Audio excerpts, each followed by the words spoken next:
بالله من شرور أنفسنا ومن سيئات أعمالنا من يهده الله فلا مضل له ومن يضلل فلا هادي له وأشهد أن لا إله إلا الله وحده لا شريك له وأشهد أن محمدا عبده ورسوله أما بعد فإن خير الحديث كتاب الله وخير الهدي هدي محمد صلى الله عليه وسلم وشر الأمور محدثاتها وكل محدثة بدعة وكل بدعة ضلالة وكل ضلالة في النار. أعوذ بالله السميع العليم من الشيطان الرجيم. بسم الله الرحمن الرحيم.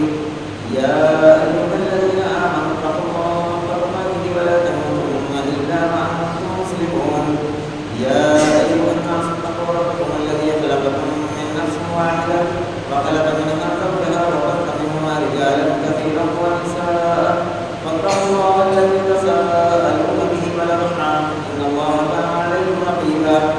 يا أيها الذين آمنوا اتقوا الله وقولوا قولا سديدا يصلح لكم أعمالكم ويغفر لكم ذنوبكم ومن يطع الله ورسوله فقد فاز فوزا عظيما. أعوذ بالله من الشيطان الرجيم. بسم الله الرحمن الرحيم. والقرآن المجيد بل عجبوا أن جاءهم منذر منهم فقال الكافرون هذا شيء عجيب أئذا متنا وكنا ترابا ذلك رجع بعيد قد علمنا ما تنقص الأرض منهم وإننا كتاب حفيظ بل كذبوا بالحق لما جاءهم أمر قريب. قال الله تعالى في القرآن المجيد إن الله وملائكته يصلون على النبي يا أيها الذين آمنوا صلوا عليه وسلموا تسليما. يا رب صل وسلم على محمد وآله وصحبه أجمعين خصوصا على أكثر البشر بعد الأنبياء بالتحقيق أمير المؤمنين أبي بكر الصديق وعلى المناطق بالصدق والصلاة أمير المؤمنين عمر بن الخطاب وعلى كامل الحياة والإيمان أمير المؤمنين عثمان بن عفان وعلى غالب كل غالب أمير المؤمنين علي بن أبي طالب وعلى الإمامين الهمامين السعيدين الشهيدين أبي محمد بن الحسن وأبي عبد الله بن حسين وعلى أمهما سيدة النساء فاطمة الزهراء وعلى ابنه الشريفين وطهرين من الأدناس الحمد والعباس وعلى الستة الباقية من الأشرف المبشرة وسائر الصحابة والتابعين رضوان الله تعالى عليهم أجمعين. اللهم اغفر للعباس وولده مغفرة ظاهرة وباطنة لا تقابل ذنبا.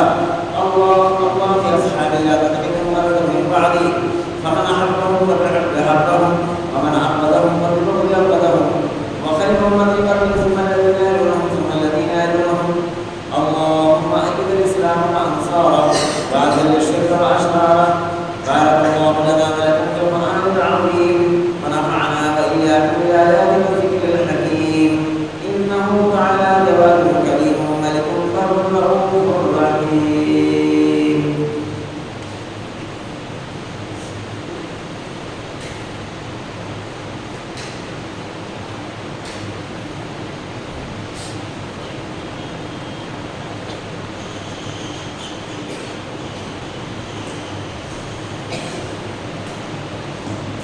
إن الحمد لله نحمده ونستعينه ونستغفره ونعوذ بالله من شرور أنفسنا ومن سيئات أعمالنا من يهده الله فلا مضل له ومن يضلل فلا هادي له وأشهد أن لا إله إلا الله وحده لا شريك له وأشهد أن محمدا عبده ورسوله أما بعد. قال الله تعالى في مقام آخر وإذا حييتم بتحية فحيوا بأحسن منها وردوها إن الله كان على كل شيء حسيبا.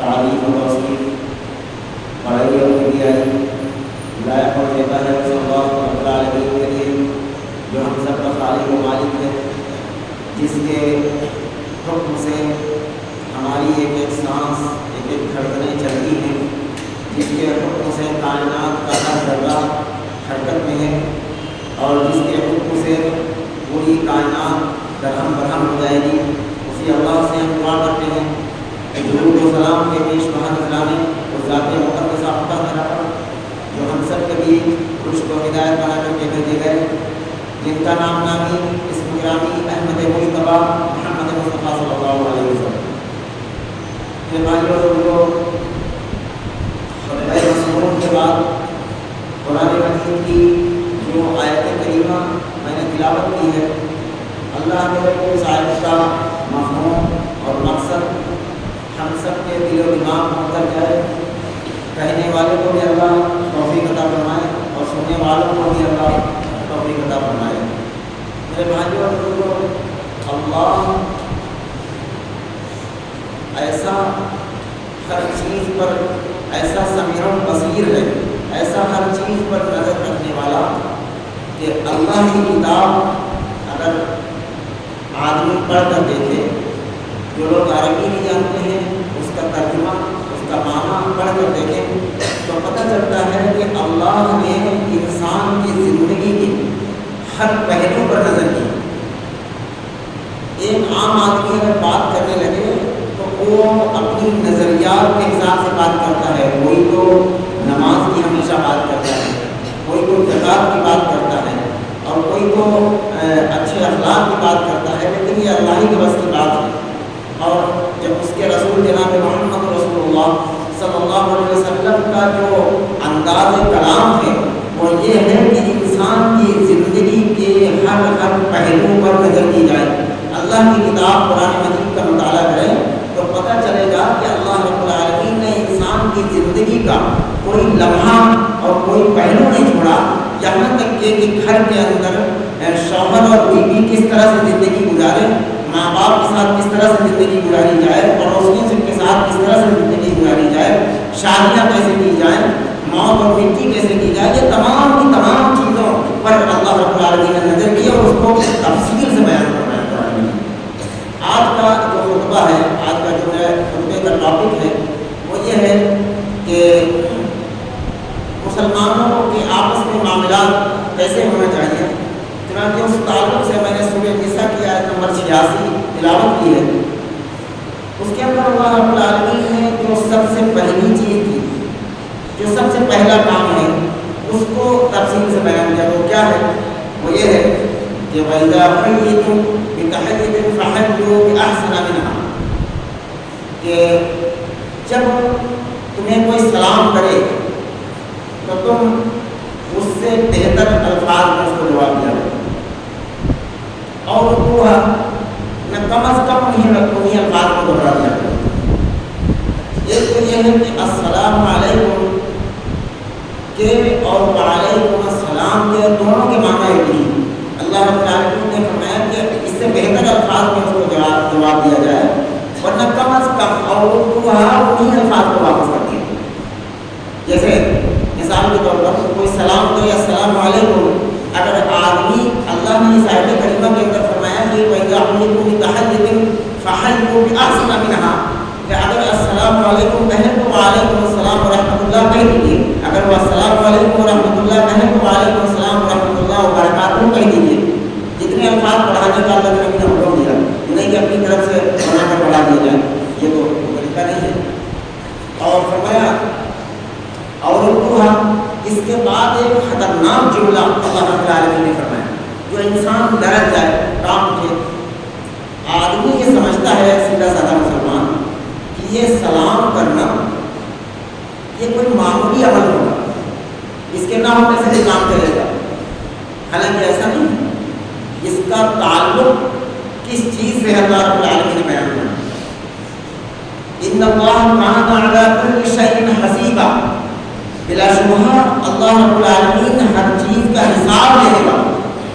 پتہ چلا کہ سلام کرنا یا سلام کا جواب دینا، اس کا حساب لیا جائے گا۔ اس آیت کریمہ کے اندر اللہ رب العالمین نے واضح فرمایا وَإِذَا حُيِّيتُم بِتَحِيَّةٍ فَحَيُّوا بِأَحْسَنَ مِنْهَا أَوْ رُدُّوهَا إِنَّ اللَّهَ كَانَ عَلَى كُلِّ شَيْءٍ حَسِيبًا، کہ جب کوئی سلام کرے تو اس سے اچھے الفاظ میں جواب دو، ورنہ کم از کم انہیں الفاظ کو واپس کرو۔ إِنَّ اللَّهَ كَانَ عَلَى كُلِّ شَيْءٍ حَسِيبًا، اللہ تعالیٰ بلا شبہ ہر چیز کا حساب دے گا۔ اس سے یہ بالکل واضح ہو جاتا ہے کہ اگر آدمی سلام میں کنجوسی کرے تو اس کا اللہ رب العالمین کیا خمیازہ اسے بھگتنا، اس کا حساب دے رہے، کوئی معمولی چھوٹا سا عمل نہیں ہے۔ اسے آدمی چھوٹا سمجھ کر اور چھوڑ دے، نظر انداز کر دے، تو اللہ رب العالمین فرماتے ہیں کہ اس کا حساب لیا جائے گا قیامت میں۔ اور یہی نہیں ہے بلکہ صحیح مسلم کی ایک روایت کے اندر ہے کہ جب ایک مومن دوسرے مومن کے بیچ میں کسی بات کی وجہ سے تھوڑا تناؤ ہو جائے اور آمنے سامنے سے دو لوگ گزر رہے ہیں، اللہ کے حبیب صلی اللہ علیہ وسلم فرماتے ہیں کہ ایک سامنے سے آ رہا اور دوسرا اس کے مقابلے میں سامنے سے آ رہا، اور ایک آدمی اپنا رخ اس طرف پھیر لے، دوسرا اپنا رخ اس طرف پھیر لے، تو اللہ کے حبیب فرماتے ہیں یلتقیان، اللہ رب العالمین انہیں پر چھوڑ دیتا ہے، انہوں نے دونوں میں سے بڑا وہ شخص ہے وخیرہم الذی یبدأ بالسلام، کہ جو اپنا رخ پھیر کر اور سلام کرے۔ ہو سکتا ہے اللہ رب العالمین اللہ کے حبیب صلی اللہ علیہ وسلم بیان فرماتے ہیں کہ انسان ہے، کسی بات پر تناؤ ہو سکتا ہے، اختلاف ہو سکتا ہے، آپس میں چنکو میں ہو سکتی ہے، لیکن اس کا حل بتایا رسول اللہ صلی اللہ علیہ وسلم نے کہ اگر اس طرح تناؤ ہو گیا کہ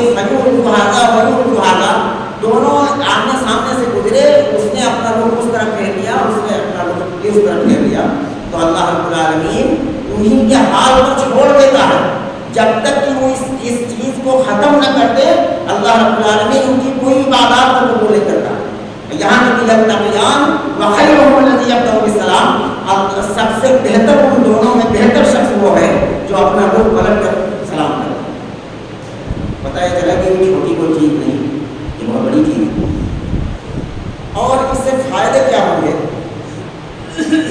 پہلے چلیے وہ حدیث پڑھ لیتے ہیں جس کے اندر اللہ کے حبیب صلی اللہ علیہ وسلم نے بیان فرمایا کہ مومن پر دوسرے مومن کے حقوق کیا ہے۔ اچھا، بات یہ ہے کہ یہی وہ منبر ہے جس سے یہ دعوت دی جاتی ہے کہ ہر ایک کو سلام کیا جائے، ورنہ عام طور پر آپ کو پڑھے لکھے لوگ یہ کہتے ہوئے ملیں گے کہ اپنے فرقے کا آدمی ہو تو اسے سلام کیا جائے، اپنے فرقے کا نہ ہو تو اسے سلام نہ کیا جائے، بلکہ یہاں تک کہ مولویوں کے اندر اس قدر جہالت آ گئی، شیطان نے خناس پیدا کر دیے کہ ایک کلمہ پڑھنے والا باقاعدہ ممبروں پر یہ کہتا ہوا نظر آتا ہے کہ فلاں فرقے والے کو اگر سلام کر لیا گیا تو آدمی کا نکاح ٹوٹ جاتا ہے، حتیٰ کہ وہ کافر ہو جاتا ہے، نعوذ باللہ من ذلک۔ یہ وہ ممبر رسول اللہ ہے جس سے یہ دعوت دی جاتی ہے کہ ہر کلمہ پڑھنے والے کو آپ سلام کریں، ہر کلمہ پڑھنے والے کے ساتھ وہ حقوق ادا کریں جنہیں بیان فرمایا جناب محمد رسول اللہ صلی اللہ علیہ وسلم۔ میرے بھائیوں، یہ امت جب تک کہ فرقوں سے نکل کر ایک جماعت نہیں بنے گی، فرقوں سے نکل کر قرآن و سنت کی دعوت پر لبیک کہنے والی نہ بنے گی، قرآن و سنت کی دعوت پر یہ امت جب تک نہیں آئے گی تو حالات ایسے ہی رہیں گے، ہر جگہ ہم پیٹے جائیں گے، ہر جگہ مارے جائیں گے، ہر جگہ ذلیل و رسوا کیے جائیں گے، ہم پر ظالم حاکم مسلط کر دیے جائیں گے، اور حکومت کی طرف سے ہم پر ظلم و ستم ہوتے رہیں گے۔ اس کی وجہ یہ ہے کہ ایک کلمہ پڑھنے والا اس اپنے کلمے کے تقاضوں کو نہیں سمجھتا۔ اس کی وجہ یہ ہے کہ پڑھے لکھے لوگوں نے اس کو سمجھنے نہیں کیا۔ دیکھیے، اتنا سیدھا سادہ دین ہے کہ اللہ نے 40 مرتبہ قرآن مجید کے اندر یہ لفظ نازل فرمایا ہے، اطیعوا اللہ و اطیعوا الرسول، اللہ کی بات مانو، رسول اللہ کی بات مانو، اسی کا نام اسلام ہے۔ خواہ کے لوگوں نے بانٹ دیا کہ 4 مسئلے اور فلاں مسلک اور فلاں مسلک اور فلاں فرقہ، یہ لوگوں نے کفر اور جہالت کی بنیاد پر اس کو بانٹا ہوا ہے۔ میرے بھائیوں، اللہ نے قرآن مجید کے اندر کوئی آیت کریمہ ایسی نہیں نازل فرمائی۔ اللہ کی کتاب کے منبر پر رکھی ہوئی میں اللہ کی کتاب پر ہاتھ رکھ کر اس بات کو آپ کے سامنے، اللہ نے قرآن مجید کے اندر کوئی ایسی آیت نہیں نازل فرمائی جس کے اندر یہ واضح ہوتا ہو کہ ایک کلمہ پڑھنے کے بعد لوگ فرقوں میں بٹے۔ اللہ رب العالمین نے اسے حرام کیا، لا تفرقوا فیہ۔ کتنے مقامات پر قرآن مجید کے اندر آیت اتری کہ تفرقے میں پیدا کرو، اختلاف اور جو ہے ٹولیوں میں مت بٹو، اور یہ کہتا تو ہر آدمی، یہ کہنا تو بہت آسان ہے کہ فرقوں میں نہ بٹو، لیکن اس کی حکمت کیا ہے، اس کا طریقہ کیا ہے، اس پر عمل کرنے کے لیے آدمی تیار۔ اچھا کوئی آدمی اپنے حضرت کی بات کرے، کوئی آدمی اپنے پیر کی بات کرے، کوئی آدمی اپنے عالم کی بات کرے، ایک آدمی اپنے امام کی بات کرے اور اس کے بعد یہ کہا جائے کہ امت کے اندر اتحاد پیدا ہو جائے، کیا ممکن ہے؟ سوال ہی نہیں پیدا ہو سکتا جب تک کہ ایک رہنما اور ایک راہبر ہر مسلمان کا نہ ہو جائے، اور وہ ہو نہیں بلکہ اللہ کی طرف سے ہے لیکن لوگوں نے چھوڑ دیا، وہ ہے اللہ نے فرمایا کہ اللہ یصطفی من الملائکۃ رسلا ومن الناس، ہم رسولوں میں سے چنتے ہیں، فرشتوں میں سے چنتے ہیں کہ پیغمبر کے پاس کون پیغام لے جانے والا ہے، اور انسانوں میں سے چنتے ہیں اپنے بندوں میں سے کہ کون ہے جو اللہ کے بندوں تک اللہ کا پیغام پہنچائے، اور اس کی آخری کڑی جناب محمد رسول اللہ صلی اللہ علیہ وسلم۔ میرے بھائیوں، جب تک کہ آدمی اپنے اماموں کو چھوڑ کر، اپنے عالموں کو چھوڑ کر، اپنے پیر و مرشدوں کو چھوڑ کر، جب تک کہ محمد رسول اللہ صلی اللہ علیہ وسلم کے قدموں میں نہیں آئے گا، اس وقت تک اس امت کے اندر اتحاد ممکن ہی نہیں۔ اب رسول اللہ صلی اللہ علیہ وسلم نے جو طریقہ سکھایا کہ ایک کلمہ پڑھنے والا اس کا ادب احترام کیسا ہونا چاہیے، اس کو بجا لانا چاہیے، اس کے بیچ میں دیواریں کھڑی کی جائیں کہ فلاں مسلک اور فلاں امام اور فلاں جماعت کے لوگوں کو سلام کرنے سے نکاح ٹوٹ جاتا ہے، فلاں آدمی سے ملنے سے آدمی کافر ہو جاتا ہے۔ میرے بھائی، یہ طریقہ تو نہیں ہے امت کو اکٹھا کرنے کا، یہ طریقہ یہ ہے کہ ہر کلمہ لا الہ الا اللہ محمد رسول اللہ پڑھنے والا اپنے رب کی، اپنے اللہ کی ہر بات مانے اور اپنے نبی جناب محمد رسول اللہ صلی اللہ علیہ وسلم کی ہر بات کو مانے، بس اس کے سوا کسی اور چیز کی ضرورت نہیں۔ بس اسی کا نام اسلام ہے۔ امت کے اندر اتحاد پیدا ہو جائے گا، لوگ ایک دوسرے سے جڑ جائیں گے۔ آپ آتے وہ حدیث پڑھتے ہیں حضرات کے سامنے جس کے اندر حقوق بیان کیا رسول اللہ صلی اللہ علیہ وسلم نے۔ حضرت علی رضی اللہ تعالیٰ عنہ راوی ہیں اس حدیث کے، فرماتے ہیں علی رضی اللہ تعالیٰ عنہ کہ مجھے رسول اللہ صلی اللہ علیہ وسلم نے بتایا کہ ایک مومن پر دوسرے مومن کے 6 حقوق ہیں۔ غور سے سنیے، یہ روزمرہ کی تقریر اور جلسہ نہیں ہے، یہ جمعے کا خطبہ ہے، اس کو حرف بحرف غور سے سننا چاہیے تبھی اس کا حق ادا ہوتا ہے۔ فرمایا کہ رسول اللہ صلی اللہ علیہ وسلم نے کہ ایک مومن دوسرے مومن پر 6 حقوق رکھتا ہے، اس میں سے نمبر 1 پر یہ ہے کہ سب سے پہلا کام اس حدیث کے اندر بھی یہی بتایا ہے کہ جب ملاقات ہو تو سلام کرو۔ میں نے کہا نا شروع میں کہ یہ کوئی چھوٹی چیز نہیں ہے جسے چھوٹی سمجھ کے اس کو ختم کر دیا۔ جب ملاقات ہو تو سلام کرو جب ملاقات۔ اور دوسرے نمبر پر یہ ہے کہ اگر دعوت کرے تو اس کی دعوت کو قبول کرنا۔ اچھا، یہ مومن کا یہ حق ہے، یہ بڑا آسان ہے۔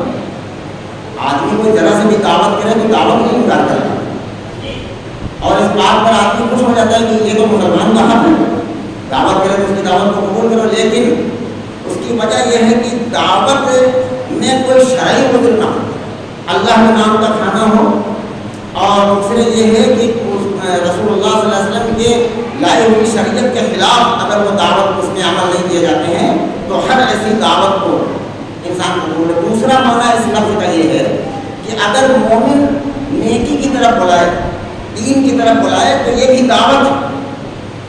آدمی اس لفظ سے جانتے ہو چالان آدمی بہت ہوتا ہے، وہ سمجھتا ہے وہ کھانے کی دعوت مراد، اس سے مراد رسول اللہ صلی اللہ علیہ وسلم اگر کھانے کی دعوت لیتے تو اس کے آگے کے جو الفاظ ہیں وہ سیٹ نہ ہوتے۔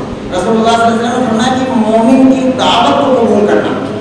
ایک ایمان والا اگر آپ کو غلطی پر دیکھ رہا، چاہے مجھے دیکھ رہا ہو، اگر دیکھ رہا کہ فلاں شخص یہ غلطی کر رہا تو اس کا حق یہ بھی ہے کہ اس غلطی سے اس کو روکے، اور اس کا حق یہ ہے کہ غلطی سے اگر روکا جائے تو اس کی اس دعوت کو قبول کر لیا جائے کہ بھائی تم نے صحیح بتایا، میرا یہ کام غلط تھا، میں واپس آتا ہوں، اللہ کے حضور میں توبہ کرتا ہوں۔ ایک دعوت کا نمبر 3 پر یہ ہے کہ اگر جب کسی مومن کو چھینک آ جائے، چھینک، اور چھینک پر جب الحمدللہ کہے تو اس کے جواب میں ایک مسلمان کا یہ اس کے حقوق میں سے ہے کہ اس کے بدلے میں یہ الحمدللہ کہے۔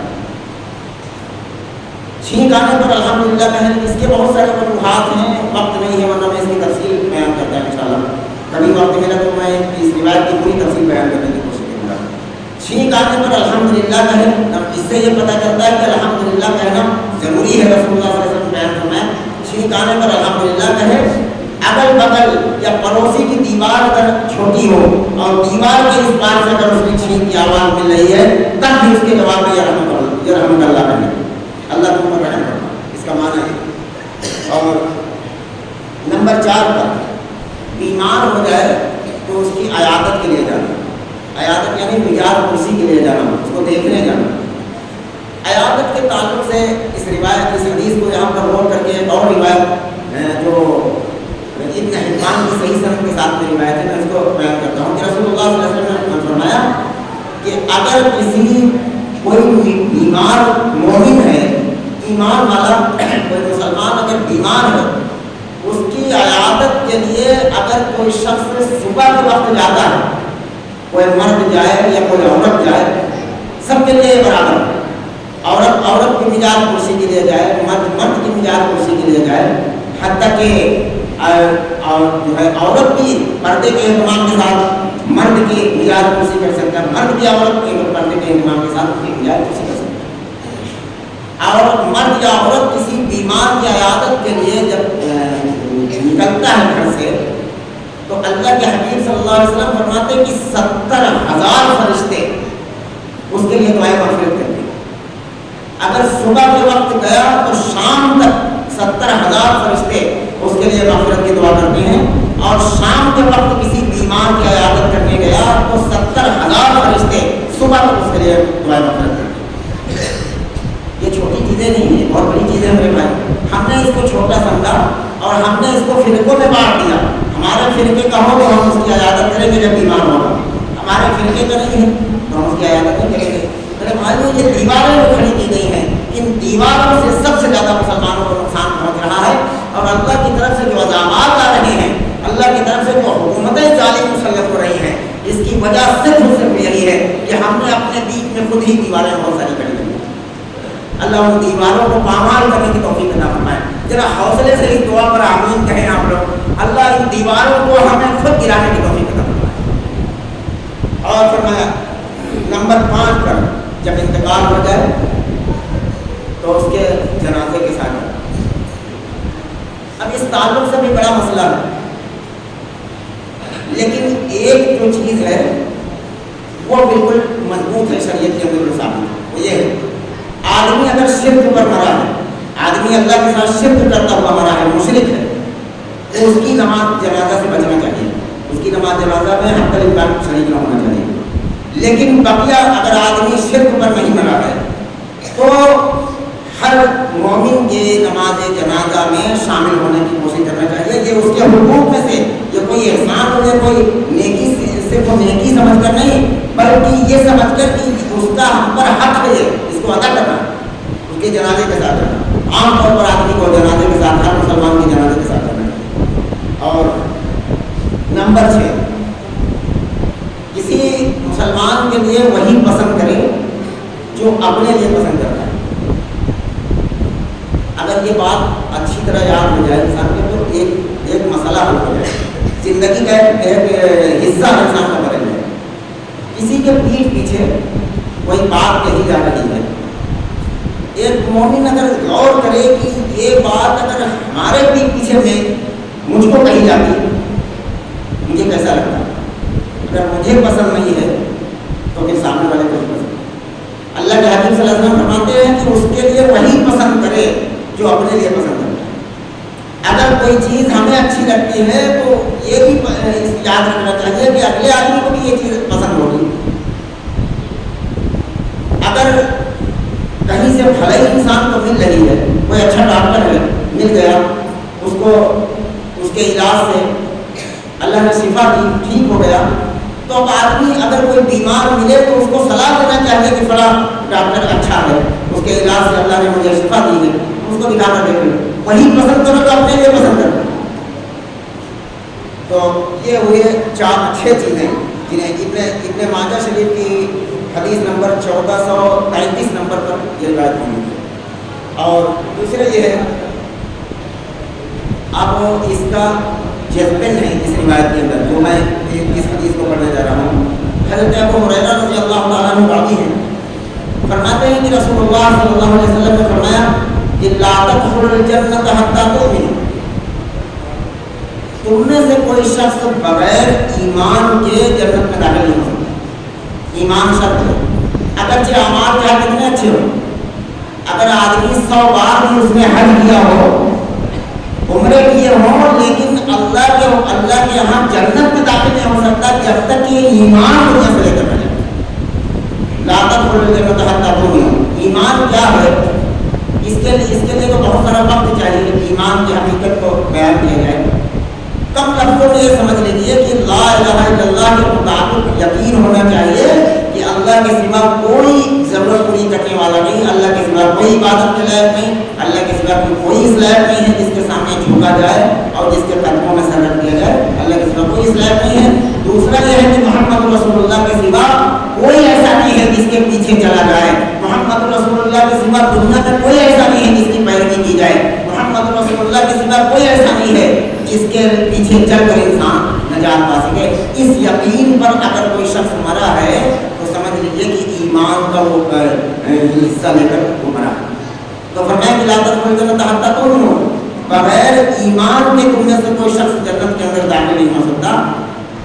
ولا تؤمنوا حتی تحابوا، اور مومن تو اس وقت تک نہیں ہو سکتے جب تک کہ ایک مومن دوسرے مومن سے محبت نہ کرنے لگے۔ پتہ یہ چلا یہ سلام کرنا اور یہ محبت کرنا یہ کوئی معمولی چیز نہیں، یہ ایمان کا جزو، ایمان کا حصہ، اور اتنا بڑا حصہ رسول اللہ صلی اللہ علیہ وسلم نے بیان فرمایا کہ اس کے بغیر تو ایمان مکمل ہی نہیں ہو سکتا۔ لا تدخلوا الجنۃ حتی تؤمنوا، تم میں سے کوئی شخص جنت کے اندر بغیر ایمان کے داخل نہیں ہو سکتا، اور ایمان ولا تؤمنوا حتی تحابوا، ایمان اس وقت تک تمہارے اندر نہیں آ سکتا جب تک کہ ایک مومن دوسرے مومن سے محبت نہ کرنے لگ جائے۔ اور آگے فرمایا اولا ادلکم علی شیء اذا فعلتموہ، رسول اللہ صلی اللہ علیہ وسلم نے فرمایا کیا میں تمہیں وہ چیز نہ بتا دوں جس سے محبت پیدا ہوتی؟ ظاہر ہے صحابہ ایسے تھے کہ جب رسول اللہ صلی اللہ علیہ وسلم کہتے تھے تو حسرت رکھتے تھے کہ کاش کہ رسول اللہ صلی اللہ علیہ وسلم کوئی اور بات کہتے جو میری زندگی کے لیے مفید ہوگی۔ تو فرمایا کہ اولا ادلکم علی شیء اذا فعلتموہ، کیا میں تمہیں وہ کام نہ بتا دوں جس سے محبت پیدا ہوگی؟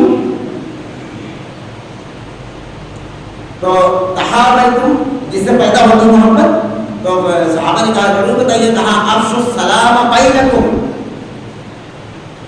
سلام ایک دوسرے سے خوب کرو، اس سے محبت پیدا ہوگی۔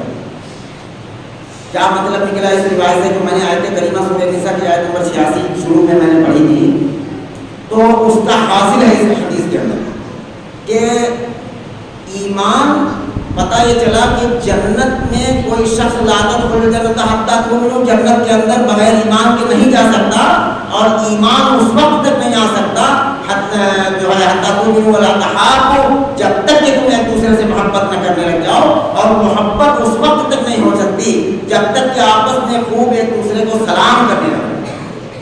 رسول اللہ صلی اللہ علیہ وسلم کی تعلیمات تو یہی ہے کہ ایک دوسرے کو خوب سلام کرو، لیکن آج محمد رسول اللہ کا کلمہ پڑھنے والے بہت سارے لوگ یہ کہتے ملیں گے کہ اپنے فرقے کا ہو تو سلام کرنا ٹھیک ہے، دوسرے فرقے کا ہو تو سلام کرنا نہیں ٹھیک، بلکہ نکاح ٹوٹ جاتا کافی ہو جاتا ہے۔ میرے بھائیوں، میں نے مزید گفتگو اس موضوع پر آج کی ہے، اللہ اس گفتگو کو لوگوں تک پہنچا دے اور لوگوں کے دل و دماغ میں اتار دے۔ میرے بھائیوں، یہ چیزیں ہم نے بنائی ہے، میں بار بار یہ کہتا ہوں، یہ فرقے، یہ مسلح اور یہ مسلک، یہ سب ہم لوگوں نے بنائے، انسانوں نے بنائے ہیں۔ میرے بھائیوں، اللہ نے کوئی ایسی آیت قرآن کے اندر نہیں اتاری، جناب محمد رسول اللہ صلی اللہ علیہ وسلم کی کوئی حدیث اس پر نہیں موجود ہے کہ میرے بعد لوگ 4 مسلح قائم کر لیں گے، میرے بعد لوگ 4 مسلکوں میں اور 5 مسلکوں میں بٹ جائیں گے، لوگ کسی اور کی پیروی کرنے لگیں، کہیں بھی نہیں۔ اسلام اس کا نام ہے کہ ہر بات جناب محمد رسول اللہ صلی اللہ علیہ وسلم کی مانی جائے، اور ہر بات اپنے رب کی، اللہ رب العالمین کی مانی جائے۔ ماننے کے لیے یہ ہے کہ آدمی قرآن مجید کا مطالعہ کرے، قرآن پڑھے، اس کے معنی پڑھے، تب پتہ چلے گا کہ اسلام کیا ہے۔ اسی طریقے سے احادیث کو آپ اسی زبان میں لے سکتے ہیں، بخاری شریف، بخاری اور مسلم کو آپ اپنے موبائلوں میں لے کر سکتے ہیں، ہندی میں، اردو میں، اور جس زبان میں چاہے لوگ کر سکتے ہیں، آپ اس کو پڑھیں کم از کم۔ اور میرے بھائیوں، آج کے دور میں عالموں سے پوچھ کر دین نہیں سیکھا جا سکتا، یہ بھی بہت بڑی صداقت ہے آج کے دور میں۔ کیونکہ ہر عالم کسی نہ کسی اپنے فرقے کا گول کیپر بنا ہوا، ہر اپنے کسی نہ کسی فرقے سے جڑا ہوا، وہ جب بات بتاتا ہے تو قرآن حدیث کی نہیں بلکہ اپنی نظریات کے حساب سے بتاتا ہے کہ میرے فرقے پر ضرب نہ آئے، میرے فرقے پر کوئی آنچ نہ آئے۔ میرے بھائیوں آج کا دور وہ ہے، اور رسول اللہ صلی اللہ علیہ وسلم نے علماء کو اور یا کسی جہاں تک کہ صحابہ کو بھی نہیں چھوڑا۔ آخر میں جب آخر وقت تھا رسول اللہ صلی اللہ علیہ وسلم جب بیماری کا عالم تھا تو صحابہ نے پوچھا یا رسول اللہ ہم لوگ آپ سے سمجھ لیتے تھے کہ یہ چیز صحیح ہے یہ غلط ہے، آپ ہمارے ٹیچر نہیں ہوں گے تو بڑا مسئلہ کھڑا ہو جائے گا، ہم لوگ کیسے پتہ چلے کہ یہ کیا ہے، کیا صحیح ہے کیا غلط ہے۔ تو رسول اللہ صلی اللہ علیہ وسلم نے فرمایا کہ ہم نے یقین نہیں چھوڑا ہے۔ تو مستدرک الحاکم کی کتاب العلم کے اندر یہ روایت موجود ہے، اس کے بھی راوی حضرت ابو ہریرہ رضی اللہ عنہ فرماتے ہیں کہ انی قد ترکت فیکم شیئین لن تضلوا بعدہما کتاب اللہ و سنتی، میں نے تمہارے بیچ میں دو چیزیں چھوڑی ہیں، ان کو پکڑنے کے بعد تم کبھی بھی گمراہ نہیں ہو سکتے، ایک وہ ہے کتاب اللہ، اللہ کی کتاب و سنتی، اور میری سنت، میرے نبی کی سنت، اور مختلف الفاظ کے ساتھ کئی احادیث کی کتابوں میں روایت آئی ہے۔ میرے بھائیوں اور بزرگوں، کتاب اللہ اور سنت رسول اللہ پکڑنے کا حکم رسول اللہ صلی اللہ علیہ وسلم نے دیا تھا۔ اگر کوئی علم والا جتنی بات قرآن و حدیث کی بتاتا ہے اس کو مان لیجیے، اگر پتہ چلے کہ کچھ گڑبڑ لگ رہی ہے تو آپ چیک کیجیے کہنے والے نے صحیح کہا کہ غلط کہا۔ آدھا اندھے گونگے بن کر کسی کے پیچھے لگ جانا، یہ تو محمد رسول اللہ کی شان ہے صرف کہ نبی کے پیچھے بالکل آنکھ بند کر کے چلے گا، یہی رائے ہدایت ہے۔ نبی کے سوا بعد کی کوئی امتی ایسا نہیں ہو سکتا کہ جس کے پیچھے آنکھ بند کر کے چلے جاؤ اور وہ تمہیں جنت میں لے چلے، وہ خود بن جائے گا، تمہیں بھی جہنم میں نکلوا دے۔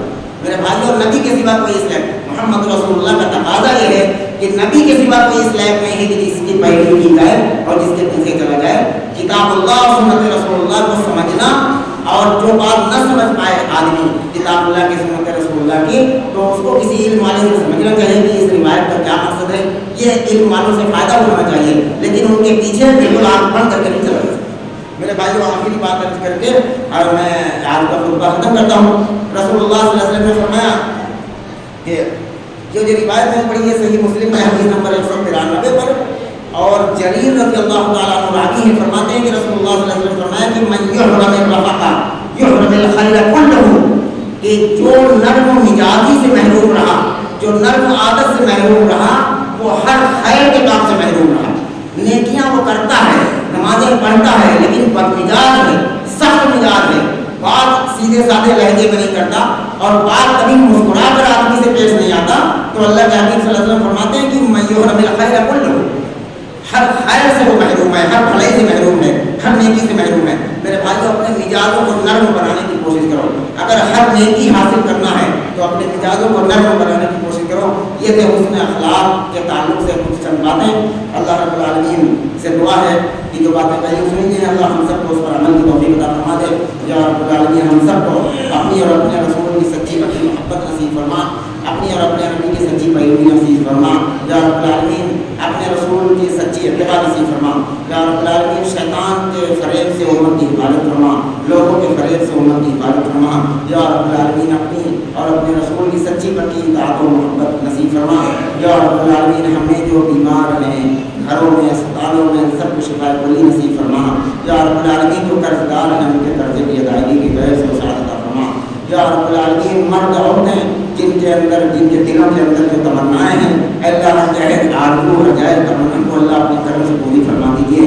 ہم سب آپ کے در کے بھکاری ہیں، اللہ آپ داتا ہیں، ہم عابد ہیں، آپ معبود ہیں، اللہ آپ عزت والے ہیں، جلیل ہیں، اپنے کرم سے ہم سب کی جائز بنیادوں کو پوری فرما دیجیے، جائز خواہشوں، جائز تمناؤں کو پوری فرما۔ یا رب العالمین جائز دعاؤں کو اللہ اپنے کرم سے قبول فرما دیجیے۔ وصلی اللہ وسلم عباد اللہ رحمۃ اللہ ان اللہ یأمر بالعدل والإحسان وإيتاء ذی القربى وینہی عن الفحشاء والمنکر